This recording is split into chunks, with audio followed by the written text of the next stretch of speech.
అందరికీ మరి ఎవరైనా స్టార్టింగ్ ప్రేయర్ చేస్తారా? స్టార్ట్ చేసుకుందాం మనము. సిరి ప్రేయర్ చేస్తావా? చేసి స్తుతి నామ పరిశుద్ధుడ ప్రేమ గల తండ్రి, నామకే సూత్రం. ఆయన గడిచిన వాటిని మమ్మల్ని కాచిన దేవ కృతజ్ఞతలు ప్రభువ మా హృదయం ఉన్న చెడు ఆలోచన అన్ని తొలగించండి తండ్రి. మంచిగా బ్రతకాలని ఆశతో మనం హీలైపోతున్నాము ప్రభువ. మమ్మల్ని ఆత్మీయంగా బలపరిచి దుర్గతి నుండి మమ్మల్ని విడిపించండి ప్రభువ. అయ్యా, మేము చేసిన ప్రతి పాపం బట్టి పరిశుద్ధపడుతున్నాము ప్రభువ. దేవ మమ్మల్ని క్షమించి మా కోసం కాచిన మీ రక్తంతో మమ్మల్ని కడిగి శుద్ధి చేయండి ప్రభువ. ఇక నుండి పాపంలో పడకుండా పరిశుద్ధాత్మ సహాయంతో సన్మార్గంలో మమ్మల్ని నడిపించండి ప్రభువ.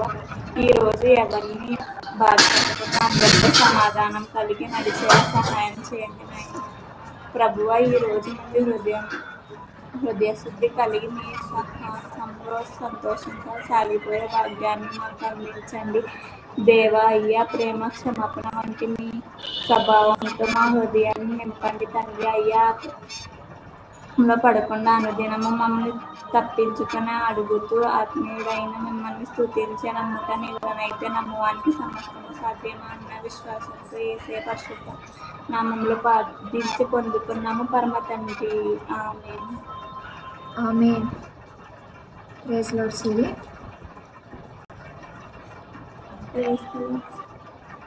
ఎవరైనా పాట పాడతారా? ఎవరైనా పాట పాడతారా? మరి సరే, పాట పాడతారు. దేవునికి స్తోత్రం. హల్లెలూయా. యేసు క్రీస్తుని సిలువ ఎప్పుడు ధ్యానము చేయు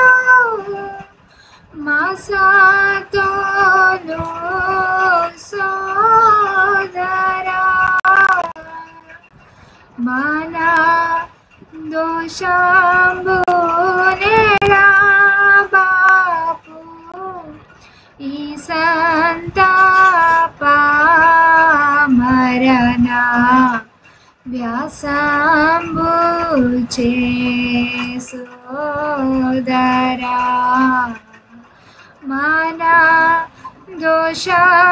దోషంబునేడా బాపు ఈ సంతాప మరణ వ్యాసంబు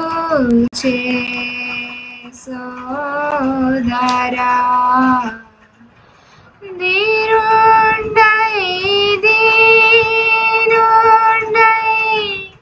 దారుణ్య పాపమా రంగు మోసెను సోదరా,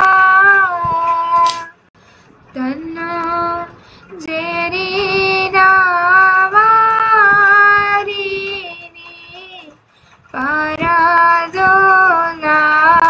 పరదోలనని ఎవరు బల్కిరి సోదరా, తన్ను చేరిన వారిని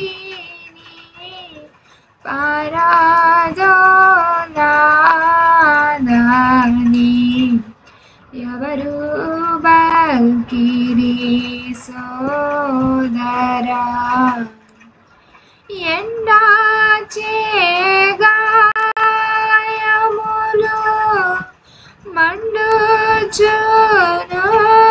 మండుచునుండెను నిండు వేదన సోదరా, గుండె నుండి నీరు కారు చుండెదు కించుచు నుండు వేళను సోదరా, గుండె నుండి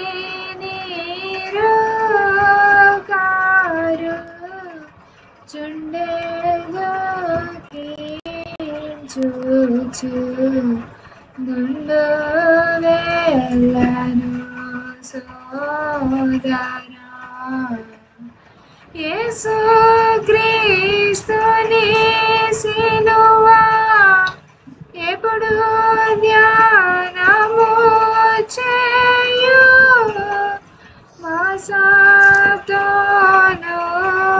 సోదరా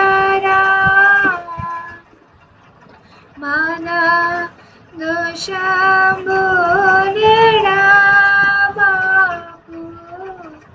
ఈ సంతాప మరణ వ్యాసంబు సోదరా. దేవునికి స్తోత్రం. హల్లెలూయా. అందరం ఒకసారి హల్లెలూయా చెప్దామా? హల్లెలూయా. హల్లెలూయా. మరి ఎవరైనా ఏదైనా షేర్ చేసుకోవాలనుకుంటున్నారా ఈరోజు?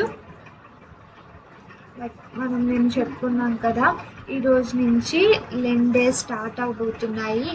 ఒక రిజల్యూషన్ తీసుకోండి. అది పర్సనల్ లైఫ్లో అయినా మరి స్పిరిచువల్ లైఫ్లో అయినా కానీ ఒక రిజల్యూషన్ తీసుకోండి. 40 days దాన్ని మరి అనుసరణలో ఉంచడానికి మీరు ప్రయత్నించండి అని మనం నిన్న మరి జ్ఞాపకం చేసుకున్నాము, ఎంతో క్లుప్తంగా వివరించుకున్నాము. ఈరోజు ఆ మాటలను బట్టి ఎవరైనా నూతన రిజల్యూషన్స్ ఎవరైనా తీసుకున్నారా? ఎవరైనా మీరు తీసుకున్న రిజల్యూషన్స్ని బట్టి ఏదైనా షేర్ చేసుకోవాలనుకుంటున్నారా?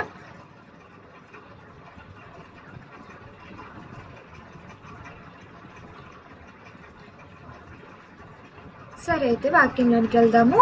ఈరోజు ప్రత్యేకంగా ఎప్పుడైతే ఈ లెంట్ డేస్ అనేవి ప్రారంభమవుతావో ఆ యొక్క ప్రారంభ దినమున దైవ భక్తులైన వారు ఏమని పేరు పెట్టి ఉన్నారు అంటే బసమ బుధవారము అని పేరు పెట్టి ఉన్నారు. ఇది వెన్స్డేనే రావడానికి గల రీజన్, మన గుడ్ ఫ్రైడే అనేది ఫ్రైడే కాబట్టి ఫ్రైడే రావాలి కాబట్టి అక్కడి నుంచి వెన్స్డే వచ్చేలాగా ఇది షెడ్యూల్ అవుతుంది. సో దీనికి యాష్ వెన్స్డే అని పేరు ఎందుకు పెట్టారు అని మనం వివరణలోనికి ఈ యొక్క విషయంని బట్టి మనం అర్థం చేసుకోవాలి. అంటే యాష్ అనగా అర్థము బూడిద అని వస్తుంది తెలుగులో. జనరల్గా ఈ బూడిద అనేది ఎక్కడి నుంచి జనరేట్ అవుతుంది, ఎక్కడి నుంచి ఉత్పత్తి అవుతుంది అని మనం చూసినట్లయితే మనము అగ్నితో దేనినైనా కాల్చినప్పుడు అది మనకి బూడిద రూపంగా మారుతుంది. ఇప్పుడు అగ్నిలో మనము పొయ్యి అంటించినప్పుడు ఒక పుల్లలు చెక్క వస్తువు ఏదైనా పెట్టినప్పుడు అది కాలిన తర్వాత పూర్తిగా మనకు బూడిద అనేది వస్తుంది. ఇక్కడ ఈ విషయమును బట్టి మనము గమనించవలసినది ఏమిటి అంటే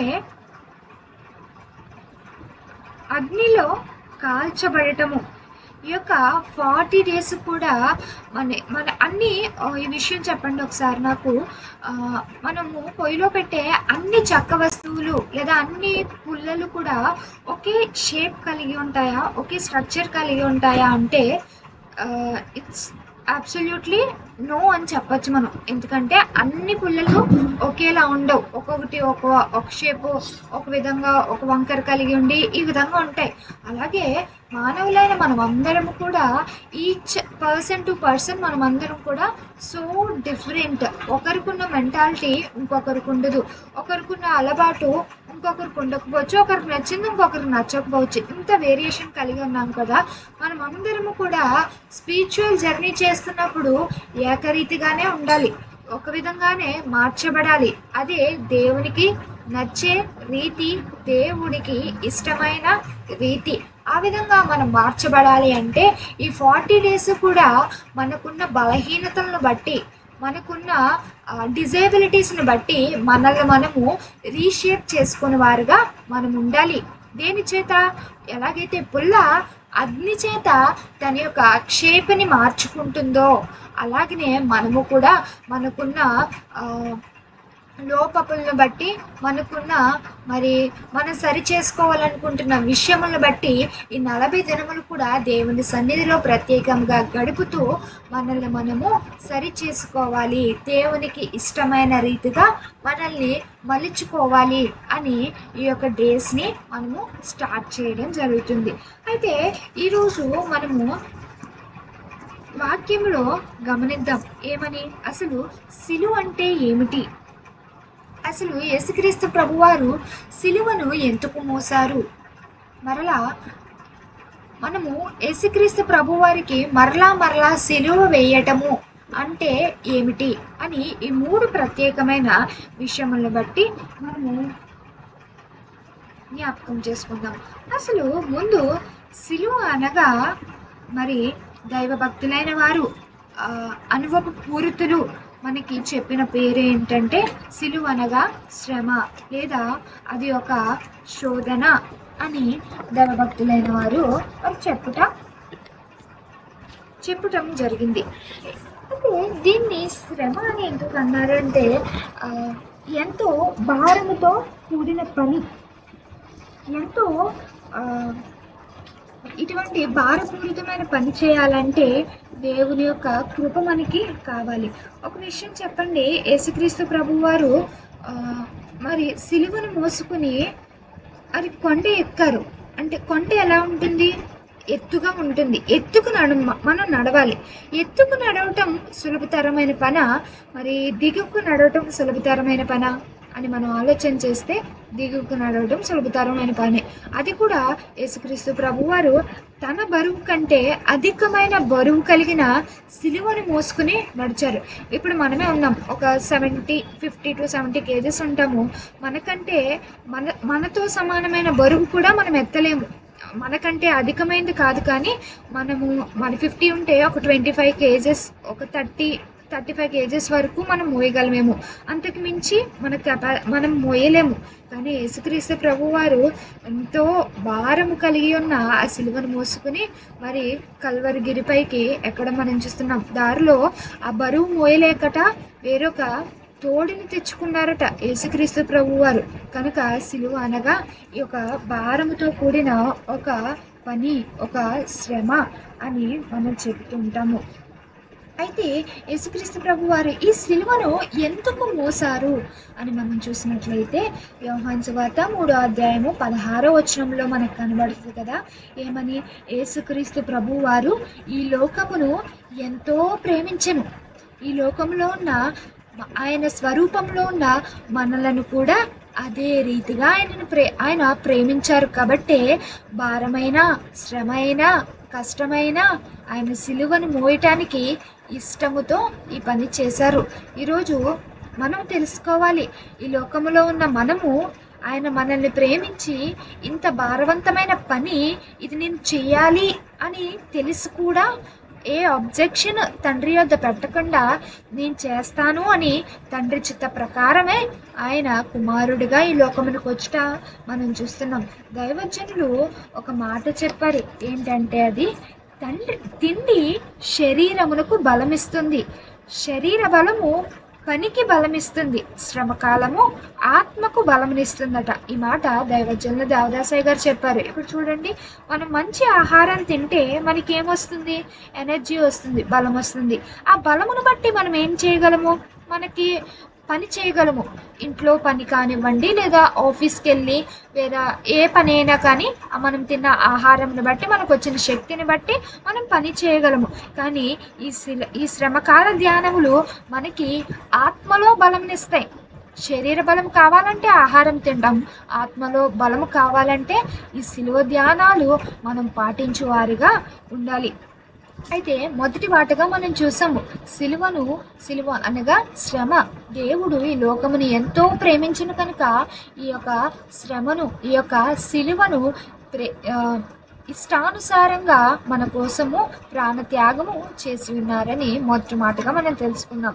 మరి రెండవ మాటగా యేసుక్రీస్తు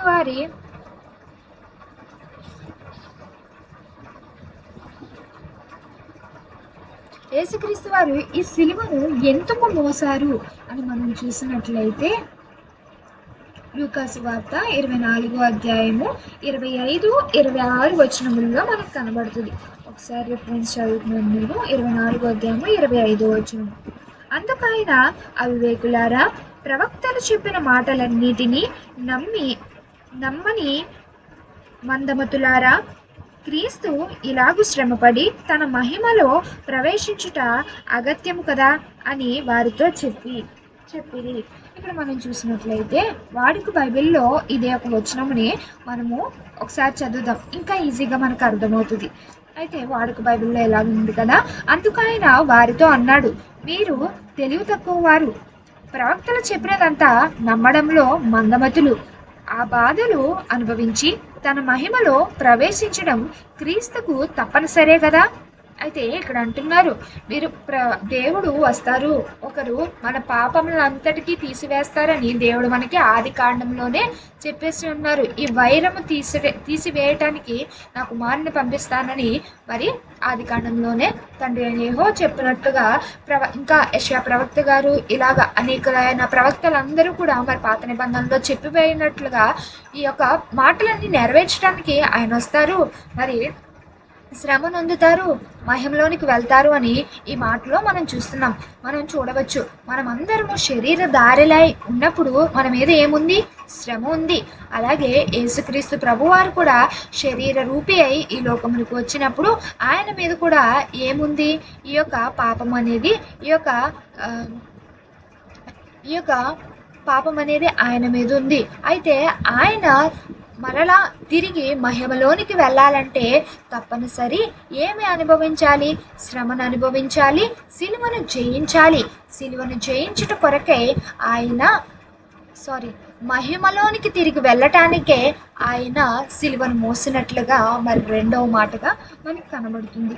అయితే మూడవ మాటగా మనం గమనిస్తున్న విషయం ఏమిటంటే, ఆయనకి మరలా తిరిగి సిలువ వేయటము అంటే ఏమిటి అని మనం చూసినట్లయితే, ఆయన మన కొరకు సిలువను జయించి ఉన్నారు, తిరిగి మహిమలోనికి ప్రవేశించి ఉన్నారు. అయితే మనల్ని కూడా ఎట్ ద సేమ్ టైం ఆయన మహిమలో ప్రవేశించడంతో పాటు మన మీద ఉన్న పాపమును కూడా తీసివేసి మనము కూడా ఆయన యొక్క పరలోక రాజ్యంలో మహిమ శరీరులై ఉండాలని ఆయన ఆశపడుతున్నారు. మనకి ఒక ఎలిజిబిలిటీ ఈ లోకం ముందు ఇచ్చారు దేవుడు, ఇలాగన ఉండండి. ఆల్రెడీ మీ యొక్క పాపమును కుమారుడైన యేసుక్రీస్తు ప్రభువారు తీసేసి ఉన్నారు కదా. నేను చెప్పిన ఆజ్ఞల ప్రకారంగా నడుచుకున్నట్లయితే పరలోక రాజ్యంలో మీకు మహిమ శరీరం వచ్చేస్తుందని ఆల్రెడీ ప్రభువారు చెప్పి ఉన్నారు. బట్ స్టిల్ మనం ఏం చేస్తున్నాము? మరలా మనము తప్పిదములు చేస్తూ ఉన్నాం, మరలా మనము ఆజ్ఞను అతిక్రమిస్తూ ఉన్నాము. దాని ద్వారా ఏం చేస్తున్నాము? ప్రభువుకి మరలా సిలువ వేస్తున్న వారుగా ఉన్నాము, ప్రభువుని మరలా శ్రమ పెట్టుచున్న వారుగా ఉన్నాము. ఈ యొక్క విషయమును బట్టి మనం తెలుసుకోవాల్సినది ఏంటి? ప్రభు ఒక ఆజ్ఞను మనం మేరకూడదు, ఆయన యొక్క అనుసరణలో మనం నడవాలి, ఆయన యందు భయభక్తులు కలిగి ఉండి మనం నడుచుకోవాలి అని మనం అందరము ఈ రోజున వాక్యమును బట్టి గ్రహించుకోవాల్సిన వారిగా ఉన్నాము. ఆయన పాప శరీరము నుంచి శ్రమ నుండి సిలువను మోసి దానిని జయించి తిరిగి మూడవ నాడు మహిమ శరీరముతో తిరిగి లేచి తండ్రి యొద్దకు చేరిన వారిగా ఉన్నారు. ఈరోజు వాక్యం వింటున్న మనము కూడా ఈ లోకములో ఉన్న శ్రమను అనుభవిస్తున్నావా? లేదా ఒక సిలువ వంటి భారము నీ జీవితంలో కలిగి ఇతరులు నీ మీద పలుకు సూటిపోటి మాటలు లేదా నీ మీద మోపు నిందలు నేరములను బట్టి నీవు ఒక శ్రమ కలిగిన వారుగా, సిలువ మోస్తున్న వారుగా జీవితమైన భారము నీవు కలిగి ఉన్నావా? ఈ శ్రమ అనేది, ఈ సిలువ అనేది కొంతకాలము మాత్రమే. ఇదిగో కొంతకాలము తరువాత నీవు దేవునికి విధేయుడే నడుచుకున్నాడెలా, ప్రవర్తించిన ఎడా నీవును యేసుక్రీస్తు ప్రభు వలె మహిమలోనికి ప్రవేశించగలవని దేవుడు ఈరోజు మనకి చెప్తున్న వారిగా ఉన్నారు. ధ్యానములు ఏకీభవిస్తున్న మనము శ్రమలో ఉన్నప్పటికీ ఆ శ్రమలో మనకి జయమే అని నమ్మాలి.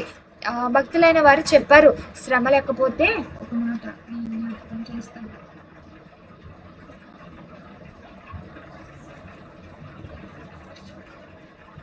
శ్రమ లేకపోతే మనము క్రైస్తవులుగా పిలవబడబట. భక్తులైన వారు చెప్పిన మాట ఇది. మనకి శ్రమ ఉన్నదని కృంగిపోకుండా, శ్రమ వచ్చినా అది క్రైస్తవునిగా దేవుని అందు ఉంచిన విశ్వాసమును బట్టి నేను దాన్ని జయించగలను అన్న నమ్మికతో నీవు ఉంటే ఆ శ్రమలో కూడా నీవు మహిమను చూడగలవు, మహిమలోనికి ప్రవేశించగలవు. ఈరోజు మనం చెప్పుకున్న వాక్యమును మరొకసారి జ్ఞాపకం చేస్తున్నాను నేను. మొదటగా బుధవారం ఏంటో తెలుసుకున్నాము. మనమును కూడా దేవుని యొక్క వాక్యం అనే అగ్ని చేత మనల్ని మనము రీకరెక్ట్ చేసుకున్న వారుగా, మనల్ని మనం మోడిఫై చేసుకున్న వారుగా ఈ యొక్క 40 దినములు దేవుని సన్నిధి యందు గడుపుటకై ఈ యొక్క డేస్ అనేవి ఏర్పరచబడి ఉన్నవని తెలుసుకున్నాము. రెండవ మాటగా దేవుడు ఈ లోకముని ఎంతో ప్రేమించిన కాబట్టి సిలువను మోసి ఉన్నారని తెలుసుకున్నాము. మరి మూడవ మాటగా మనం తెలుసుకున్నాము, ఆయన భూమి మీదకి వచ్చినప్పుడు శరీరధారిగా అతని మీద పాపం ఉన్నది కాబట్టి ఆ పాపమును తీసివేసి మనందరి దోషమును కూడా కడిగివేయుటకు, మహిమలోనికి ప్రవేశించుటకు ఆయన సిలువను మోసి ఉన్నారని నమ్మిక కలిగి ఉన్నాం. మరి నాలుగవ మాటగా మనం తెలుసుకున్నాము, ఆయనకు సిలువ వేయటము అంటే మరలా మనము తప్పులు చేస్తున్నట్లే, మరలా మనం వారిని ఆయనను శ్రమ పెడుతున్నట్టే. అటు వారిగా కాకున్నట్లుగా ఆయనకు విధేయులై ఉండి నడుచుకోవాలని ఈరోజు వాక్యంలో మనం తెలుసుకున్నాము. ఈ వాక్యం విన్న మనందరినీ దేవాతి దేవుడు దీవించి ఈ కొద్దిని మాటల్లో తప్పులు పొరపాట్లు ఉంటే మందించును గాక. ఆమేన్.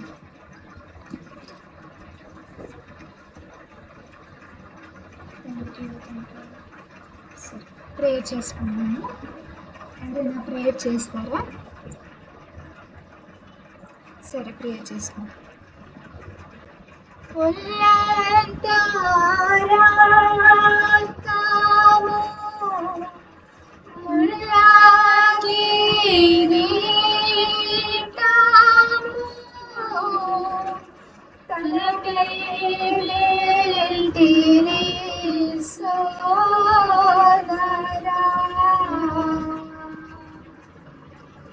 ఒకడు బలముతో గొడవ నిన్ను రక్తముగారే చిల్లులాడెను సోదరా. ఒకడు బలముతో గొడవ నిన్ను రక్తముగారే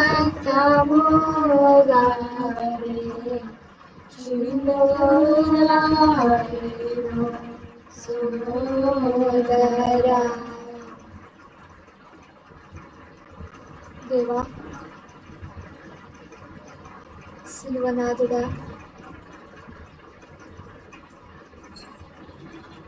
మా కొరకు సిలువ భారము మోస్తున్న నా ప్రభువా, నీకే స్తోత్రములయ్యా. ప్రభువా,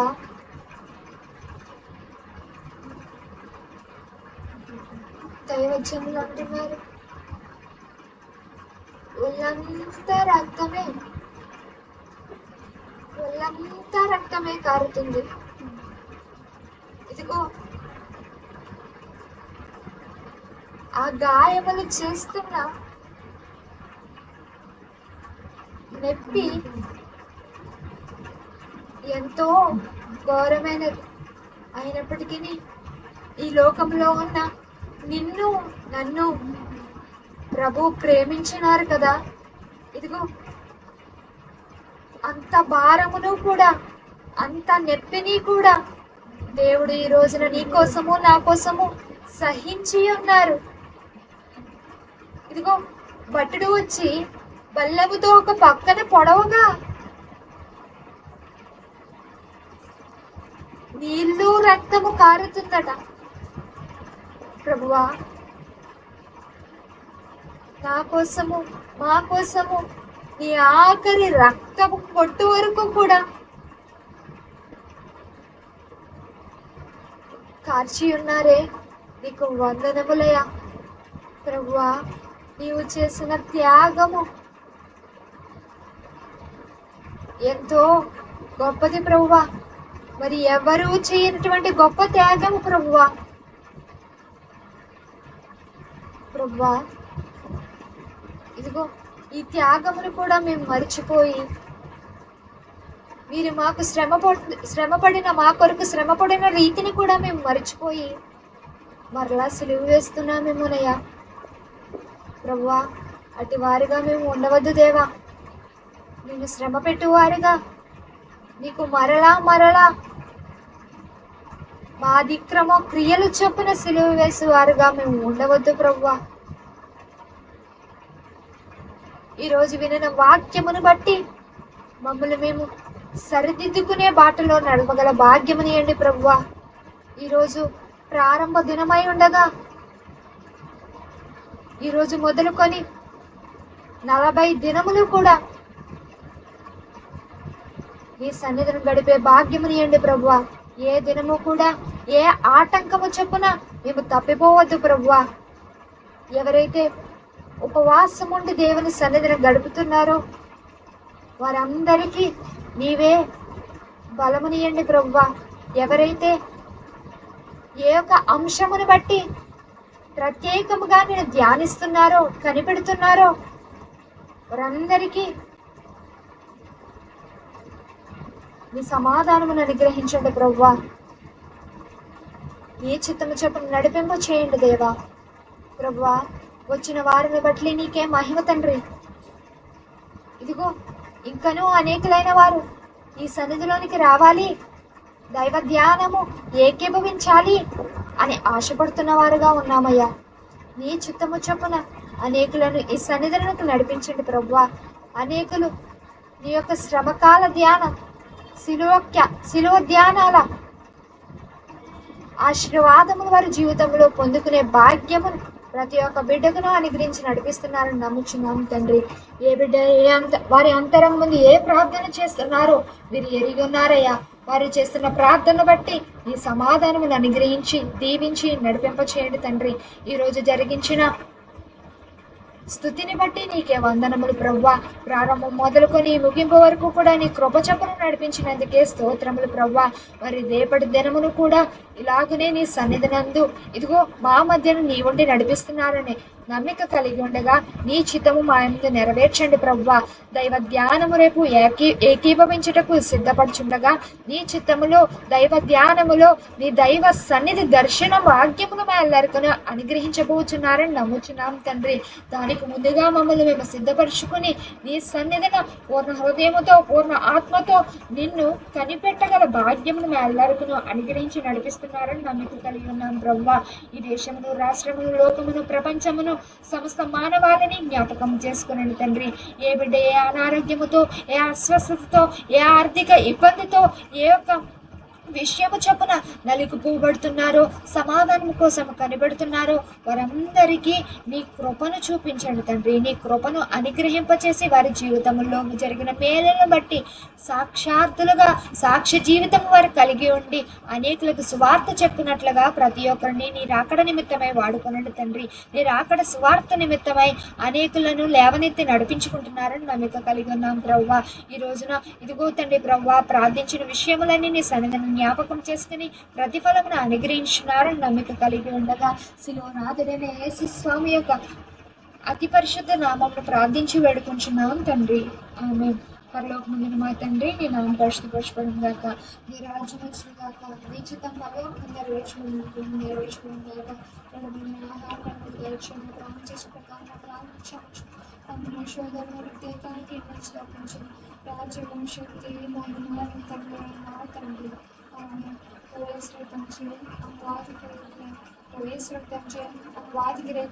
ప్రవేశం సంపూర్ణ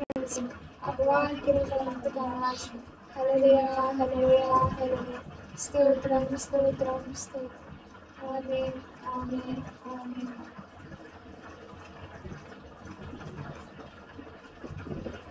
శరణు శరణు శరణు శరణు నా ప్రభువా, శరణు యేసు శరణు శరణు శరణు శరణు నా దురిత దూరుడని దరి చేరితిగా దురిత దూరుడని దరి చేరితిగా నీ సిలువే నా శరణాయనుగా.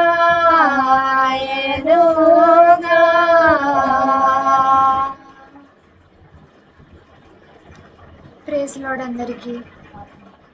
మనం నిన్ననే చెప్పుకున్నాం కదా, ఒకరోజు వాక్యానికి సమయం ఇచ్చినప్పుడు నెక్స్ట్ డే దైవ ధ్యానంలో గడుపుతాం అనుకున్నాం కదా.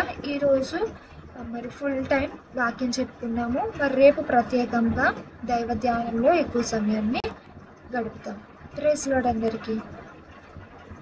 ఎవరికైనా ఏమైనా ప్రేయర్ రిక్వెస్ట్ ఉంటే చెప్పండి, తప్పకుండా ప్రేయర్ చేద్దాం. ప్రైజ్ లార్డ్ అందరికీ.